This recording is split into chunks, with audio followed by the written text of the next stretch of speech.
Hi, I'm Dr. Betsy Greenleaf here again with another Body, Mind, Spirit. And I'm so excited on today's show. We have Dr. Shawn Tassone. So what's amazing about you, Dr. Shawn, or Dr. T, I don't know which one you prefer, but you are the first doctor that's double boarded in OBGYN and integrative medicine by both of those boards. And I want to call you Doctor because you also have a PhD in mind body medicine. So that is amazing. You've accomplished so much. So thank you for joining us today. Thanks. I mean, I think I'm either really smart, really crazy, or just like to spend a lot of money on education. But I suppose there's worse things you can spend money on. Which one did you do? Which training did you do first? Well, I obviously got my MD and the OBGYN training probably 2 centuries ago, it seems like at this point. And then I practiced for probably 8 years. And the whole integrative mind body part came when I was pretty early into my practice, and my mom was diagnosed with ovarian cancer about 24 years ago. And what I found was through that journey with her, which was about 4 to 5 years, I knew all the stuff. I knew the chemo and the surgeries and all that. But what I found was that I'm an only child, and I couldn't help my mom feel better, not like cure her, but I couldn't help her. Like, she'd call the day after chemo and she'd feel great because of all the steroids they give you. And then the next day she would call me crying because of the pain of the joints and all. And I had absolutely nothing I could do. And then she passed away about 4 years later. And that really kind of started my whole, that's kind of a personal journey that just sort of bled into my practice, because when you learn all of the integrative things and you learn all the stuff you don't know, and then in the integrative medicine training I got, there was an aspect of spirituality that was brought up and healing. And I just found that totally fascinating. So that led me to the whole 6 year journey into the PhD. I actually am really curious to find out about, I'm sure you can't summarize the 6 years of training in a few sentences, but what did you learn out of that training on the spirituality? Because that's an area that, right, when in medicine, we get kind of so stuck in like the body that we don't address the other aspects. Well, I think it's probably not a surprise to many of the people that are watching or listening is that we don't know very much about healing, really. We can, and there's a place for everybody at the table. But what I learned, because I traveled to different continents, and I went to South America and trained and worked with indigenous healers. And what I found is that there's a lot of stuff that goes on that's just outside of our knowledge. Call it energy, call it spirit, whatever you want. We know spontaneous healings occur. We know people get better watching comedy shows or whatever. But I think to see it firsthand in a setting where it's indigenous and the doctors are actually part of, or the healers are part of the community where they live, it just really, plant medicines and all of the things, and most of our medications come from plants anyways, but it's kind of breaking it down to where we were before. And what I found was fascinating is those healers actually go through very similar trainings and steps that we do. So they initially get a call to be a healer. Might have been because their father or mother was, might be because they actually had an injury, like they had epilepsy, which just, the injury itself made them want to be a healer. Then they have to do their training. They have to learn their craft. And then they kind of have a residency where they will practice with another healer for years until they're kind of able to go out on their own. So while we have a lot of similarities, I think we have forgotten that there is a huge piece to that energetic side that we just don't know a whole lot about. How have you been able to incorporate it in your practice? I think a good example for me, what I do is I surround myself in my office with, say, like there's a Buddha behind me. I'm not Buddhist, but Like, it reminds me that there's other things available. So I had a patient who had come in from the emergency room. Actually, they sent her to me because they didn't know what to do with her. They did the CAT scan, the ultrasound, all the stuff. They couldn't find anything wrong, but she was in excruciating pain. So they sent her over to me, and behind her, I have a little tapestry with the 7 chakras of Eastern medicine, which is basically just the energetic centers in your body that represent other things. And so it triggered me to start asking some questions about the second chakra, which is relationships. So money, personal relationships, power, stuff like that. And so I just asked her, kind of, just kind of threw it into the questioning. Has anything happened in your personal relationships of late? And she stopped crying. She was sobbing. She stopped crying immediately and said, well, my husband just told me he was having an affair. And I said, oh, well, maybe there's an aspect. It's like maybe you're having like a migraine, but in your pelvis, because that's the area of your body where you were injured. And so I was ready to take her to surgery because I didn't know what else to do. I was ready to plan a surgery like tomorrow because she was in such pain. So what I found was, and this was right in the middle, or kind of in the beginning of my training, was that I just had ripped off this scab, but now I didn't know what to do. So I referred her to a therapist, and because I didn't think that it was obviously probably organic at that time, there was probably a mind-body component. And after a few weeks, probably 3 or 4 sessions, the pain was completely gone, and she was working on other things. So for me, it's just surrounding myself with these other triggers that can make me think outside the box, if you will. That's really amazing. It made me think of sometimes I've had where, and I can't explain it too, is like where I'm with a patient and I'll like something will pop into my head, just like you did, where I'm like moved to ask them a question. And I just recently had a patient who had same thing, pelvic pain. And we were treating her and everything I was doing, nothing was getting better. And I just said, and I don't know why, I just out of nowhere, I said, well, what happened in July? And she goes, why are you asking me about July? And I'm like, I don't know, but I feel like I need to ask you about July. And her dog had died. And it was a very traumatic experience for her because it was in the middle of the pandemic and coronavirus. And it was the only companion that she was had at the time. And it was very interesting because once she was able to kind of get that out, things started to get better. And I'm like, wow, that was really weird. But I don't know what triggered me to say that to her, but it's very interesting how these things are connected. And I think we all have those, whether we're doctors or not. And a lot of us have learned to just ignore those. And I think that there's a lot to what happens when you are in, we know that things in our body, like the heart, we have something called an EKG. Well, what does that measure? It measures energy. We have EEGs for the brain, again, measures energy. So we know that the body gives off energy. If you're standing around something energetic, your hair stands on end, right? So if you're standing next to another person, you are, in a sense, in their energetic field. So it would make sense to me that we might be able to pick up on things like there might, especially people that are closer, you see that in twins all the time, but family members, friends, you just have that way to I think interpret things. And if you shut that off, you're going to shut it down.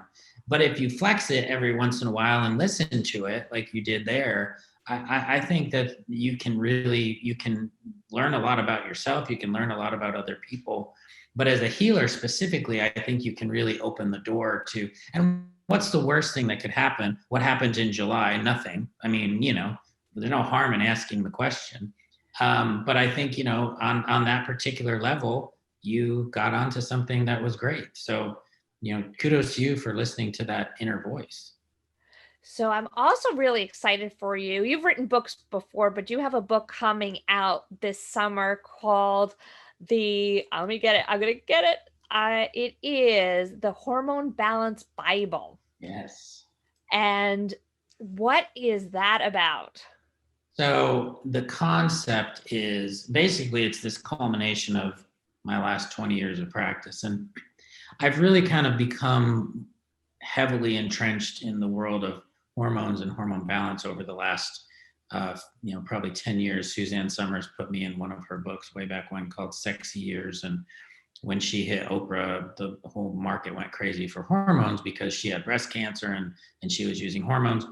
But what I found was over the last 15 years and talking to probably 40,000 women is that I was hearing some consistent storylines. There were about what I've distilled down into about 12 common storylines. And I've called those archetypes. Those people out there that have read, Jung or recent author Caroline Myss, who has a lot about this.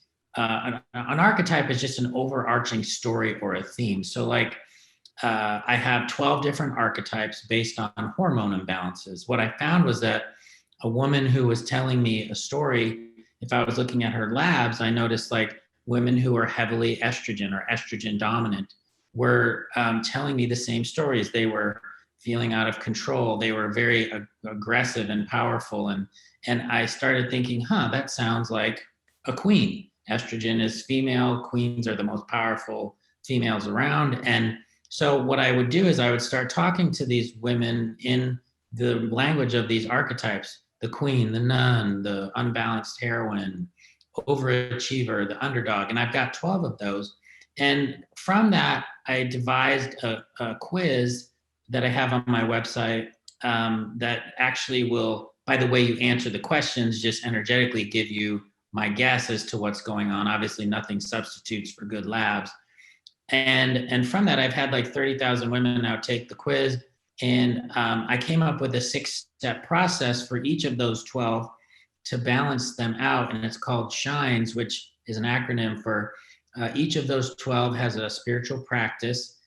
They all have an H, which is the hormonal modulation piece. The I is what's called infoceuticals. I'm not sure if you're friends with Harry Massey, but there's a concept where Harry imbues water with the energetic aspects of like acupuncture points, but it also means like essential oils and Reiki and healing touch and all of those modalities.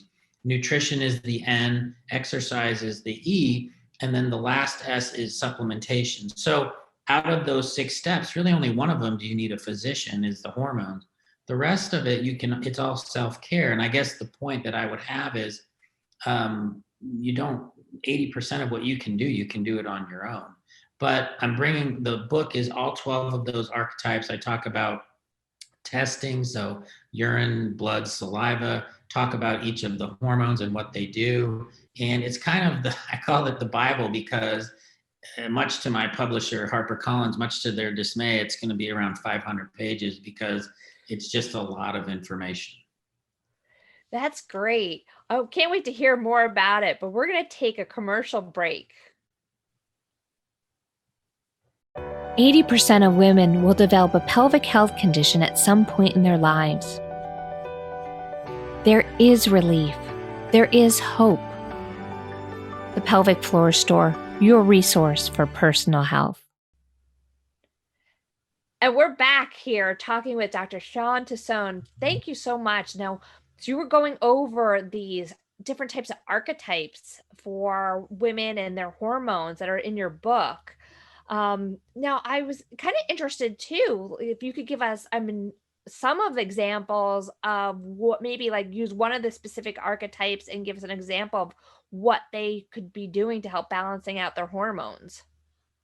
So overall, and I talked about the quiz earlier, if you are interested in it. The quiz is actually up right now and running. The book itself won't come out until July, and it's on Amazon right now for sale, but you'll have to wait 7 months.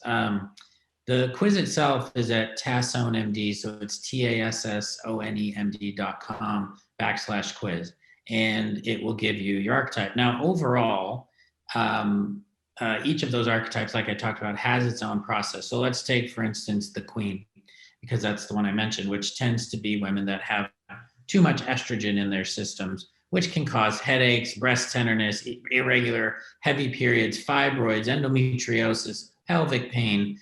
I call it jokingly the big bag of hurt, because usually those women just don't feel good. Water retention, weight gain, things like that. So let's look at the spiritual aspects of that. when I say spirituality, and not to be lost on this audience, but for some people, they get maybe turned off by that because they immediately clue in with religion. And spirituality is more just a practice. And that could be something like, for queens, there's two types of queens. There's good queens that are benevolent and loving, and then there's the off with your head type. So a good queen is going to be a woman that has lots of support, right? Lots of advisors, lots of people that help her. So for the queen, a spiritual practice that I talk about in the book is getting back in touch with your group of women, getting in touch with your group of support, other women that aren't negative, that can support you and help you, maybe even if it's going out to the movies or something. So really, connecting with that maternal, that female archetype. Hormonal modulation, especially for a queen, is going to be probably raising progesterone levels to offset the excess estrogen, because in order to bring down estrogen, that's going to be more dietary, and we'll talk about that in a second. Infoceuticals, or the energetic aspects, is a little bit more confusing, but I do talk about certain things like acupuncture is a good treatment for that. Clary sage, or some of the essential oil blends that you can find, can help with that. And we talk about, whether diffusing them or putting them in water to help, is also an option.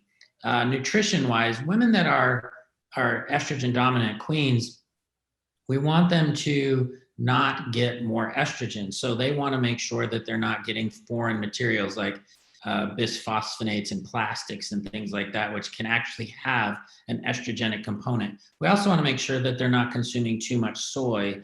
If it's soy, for fermented soy is best, but you don't want a lot of isoflavones or drinking a lot of soy milk, which isn't as prominent nowadays as it was about 8 years ago, but still can be in the diet.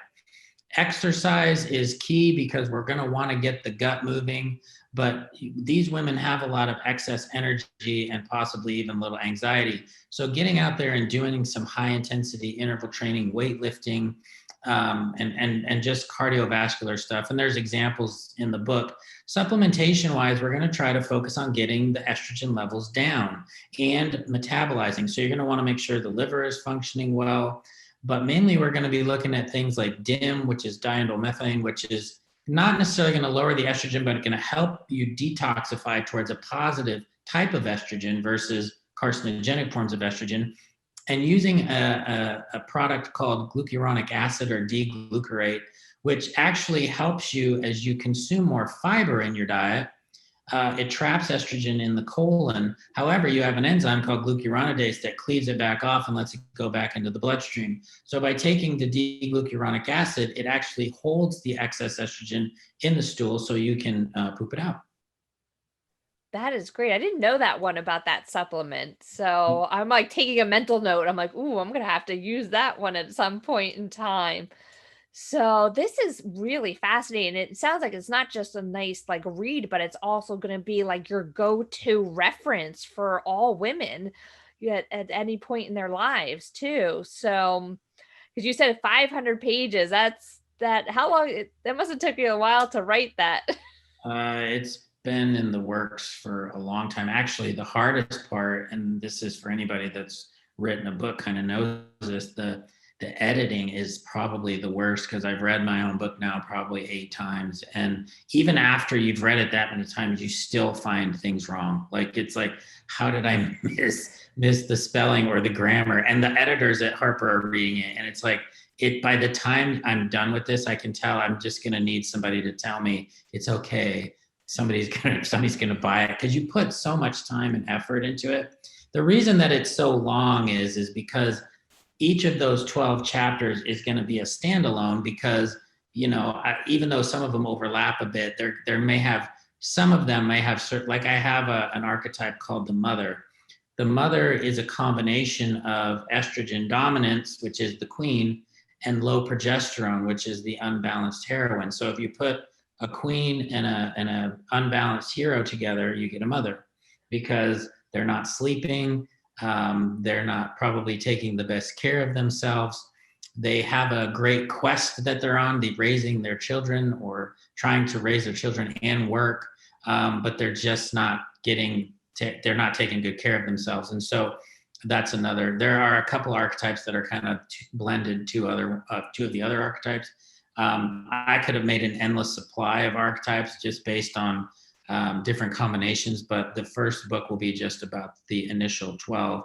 And the beautiful thing of it is, being that I'm a male, obviously, I haven't personally experienced any of these, but the book is actually not me talking. It's all of these tens of thousands of women over the years telling me these stories. And I think what I've been blessed with in my life, although some might argue this, is my ability to listen. I think a good physician is very passive in the way that they do things, and the patient should be active. And so, but we have it reversed in allopathic medicine.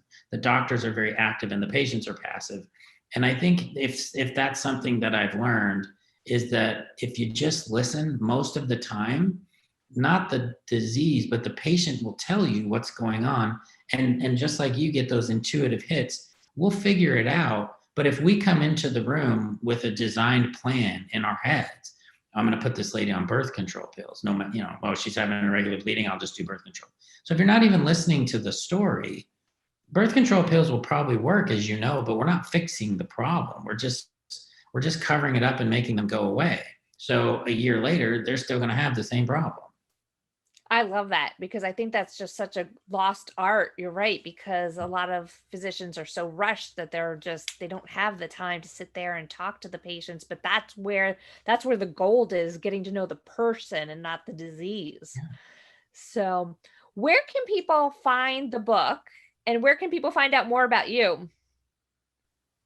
Well, right now, like I said, we're still about 6 months out almost at this point, because it'll be at the beginning of July. It's on Amazon, the Hormone Balance Bible. You can find it there. You can pre-order it now if you wish. It's on the HarperCollins website. It's also on Barnes and Noble. As things start moving forward, there will be more and more about it. The quiz itself, as I mentioned, my website is Tassone, TASSONEMD.com/quiz. And the wonderful thing too right now for me is that because we're in the blessing of COVID for me has been, because of relaxed rules on telemedicine, I can actually see women across the country and because I'm already, United and Cigna and Aetna, I already take those plans. I've been able to see women in different states that haven't been able to get to see me because I take their insurance. And the beautiful piece about that is that they don't have to pay $500. Nothing wrong with that, but at least right now, I've decided through COVID that I'm going to keep taking insurance. Maybe in the summer I'll stop doing that, but right now, if women are having problems, I order blood, I could do urine testing, we have a consult on the phone, and we come up with a plan, and it's been working really well. That's amazing. I actually can't wait to go and take your quiz, because I'm curious to see what I fall under. Yeah. So people can go find you on your website, find out information about the quiz. Also, I would like to just remind our viewers that if you like this programming, you can go to WYTV7.org and feel free to donate so we can keep bringing great programming to you like this. Also, for people, if you want to find out more information about myself, you can follow me at go to my website at drbetsygreenleaf.com and follow me on social media. Dr. Tassone, are you on social media too for people to follow? Yes. So I'm on Instagram, Shawn Tassone, MD, SHAWNTASSONEMD. And then the same name on Facebook. If you type it in, it would be, I also use the moniker of America's Holistic Gynecologist. So because I talk about a lot of things from supplements to meditation. And I'm also kind of a different character, so I'll have some funny stuff on there. I'll usually, every Sunday, I'll do some Insta stories that might be what kind of coffee I'm drinking. And my kids are crazy. I have 4, even though they're older, they're all slightly crazy, as most kids are, and even when they're 27. And so sometimes, and I just am very personal. I just let people into my life, and I share, and it's fun. I enjoy it. Thank you so much. This has been really amazing. And I'm actually looking forward to getting the book because I think I'm going to be using this book not only for myself, but I think it's going to be a great reference as a physician for my Thank you. patients to be able to be like, hey, listen, get this book and we can figure out how to, balance out your hormones. There's a So lot of stories in the book, which is the other piece is, and I think that the power, because this is why I did it in the first place, the power of the book comes from the stories. And so I think what happens is when you read the other story, when you read the story of the underdog or hypothyroidism, or you read the story of hyperthyroidism or the overachiever, you'll connect with that woman because that one woman's story is a conglomerate of thousands of women. So it's really pretty powerful. and it's nice to know that when you look at those stories that you're not alone and there's other people that have gone through this and then there's help. So Exactly. great. Thank you once again for being with us today. Thanks.